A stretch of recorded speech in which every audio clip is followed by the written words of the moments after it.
Cheers. Cheers. It's been a long time. It has been a long time. It has been actually, oh God, about 2.5 months really. Well, we did get one out just before Christmas. We did, yes. Or New Year, wasn't it? We did get one out just so. ChatterBox News is back on target. And Yes. the reason that we have been away is because all sorts of things have been happening. So, Yes. Pete, that's all right. You can kick me. Oh, okay. That's not a thing you want to. That's not an invitation. That's you want not to an give me. invitation for ChatterBox News, really. No. Yes, I lost my father, and then there was all He the stuff didn't lose around him. that. His father died.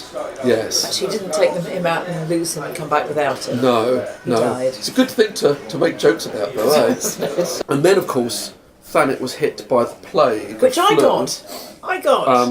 And But it we got knocked it. me out for 6 weeks. But we got it at different times. Yes. So I was Well, you knocked was out. hugely incapacitated as Oh well. no! Well, I mean, when it's like you obviously got the man flu, the strain of it, where it's, so I was off for about 3 weeks, and then as I came back on stream, you were then off for seemingly years. Yes, it does seem. So anyway, now we're back.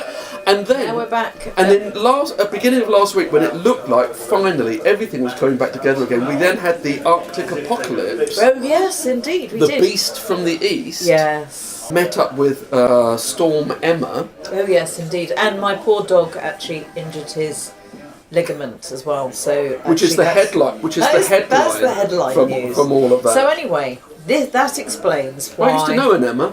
Oh, did you? I suppose I've known lots. Actually, and in fact, there was an Emma that worked at the Belgian bar.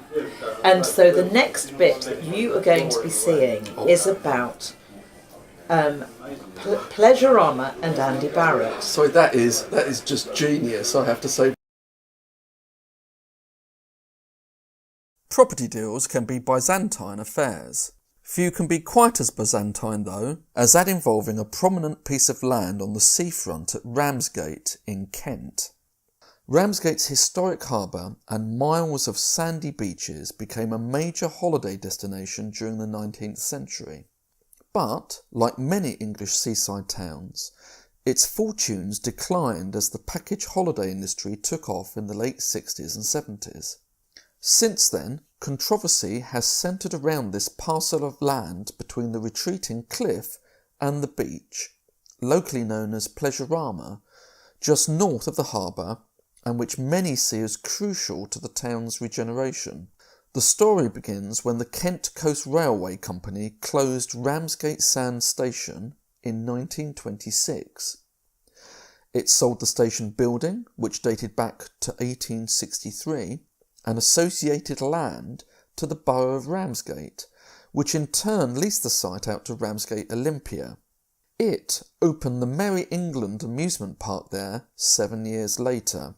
Fast forward to the 1970s, and the site was rebranded once again, this time as Pleasurama, as a succession of owners gallantly fought against the tide of economic decline.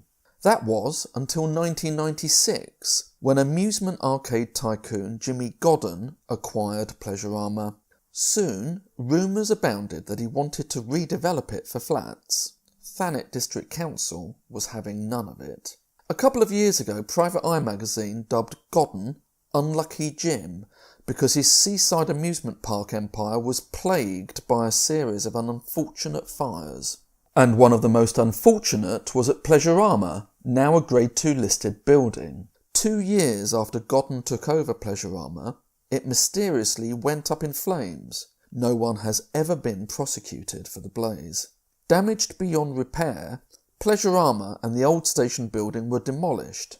Shortly afterwards, Godden submitted another unsuccessful planning application for flats, before changing tack and applying to turn the derelict site into a shopping mall. Thanet Council lost patience and acquired the site via a compulsory purchase order in 2002.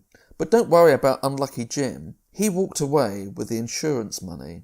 But if anyone thought Thanet Council would bring the good times back to Pleasurama, they were to be bitterly disappointed. It's unclear, but it appears there was a covenant on the site which pledged it for the community's use and recreation. It has been claimed, however, that Thanet Council sought legal advice to nullify this covenant, if indeed it ever existed, or if all existing originals and copies hadn't already been lost in the fire. Meanwhile, local businessman Andy Barrett submitted fully funded plans to redevelop the derelict site back in 2004, but these were rejected by Thanet Council, which claimed they were already in negotiations with Whitbread. However, when challenged, Whitbread claimed they had ended their interest in the Pleasurama site 2 years earlier. Instead, in 2005, Thanet Council granted planning permission to SFP Ventures to build Royal Sands, a complex incorporating a 60-bed hotel, 107 residential apartments, leisure facilities, cafes and shops. It also granted SFP 3 leases of nearly 200 years. Had the development gone ahead, it would have created loads of jobs, boosted the local economy, and could possibly have put Ramsgate back on the map. But apart from erecting some concrete supports, nothing happened for 9 long years. In 2014, Cardi Construction Limited bought out SFP Ventures, and the following year, Cardi Ramsgate Limited, a company created specifically for the project, signed contracts to proceed with the development. Cardi expected the work to take 2 years, but a long stop date included in the contract gave them 3. Thanet Council also sold the site freehold to Cardi in 2015. The company paid Thanet Council £3.515 million in July 2016. The transaction, however, is listed as being of £3 million in value by the Land Registry. But shortly after this, Cardi Construction went into administration with debts of more than £18 million, so still this prime site lay derelict. Then Anthony Hollis, a director of SFP Ventures, now renamed Aldress Developments SE Limited, regained a leading role over the site when he was appointed director of Cardi Ramsgate, which was then itself renamed the Ramsgate Development Company Limited, and which now has significant control of Aldress Developments. According to the Isle of Thanet News, 2 other figures have significant control over the Ramsgate Development Company. These are Colin and Robbie Hill, both of which have addresses in Geneva and are involved in the Mintal Group, which is based in Panama. According to Thanet Council, the site's owners were finally about to begin preparation work last November. It's now March 2018 and still the Pleasurama site remains a derelict blight on Ramsgate's seafront. What's more, it's surrounded by claims of incompetence, corruption and political shenanigans. It's 20 years since Pleasurama burnt down. Just imagine what an impact, both on the site itself and on a town like Ramsgate, had the scheme proposed by Andy Barrett, who we're about to see, been supported back in 2004.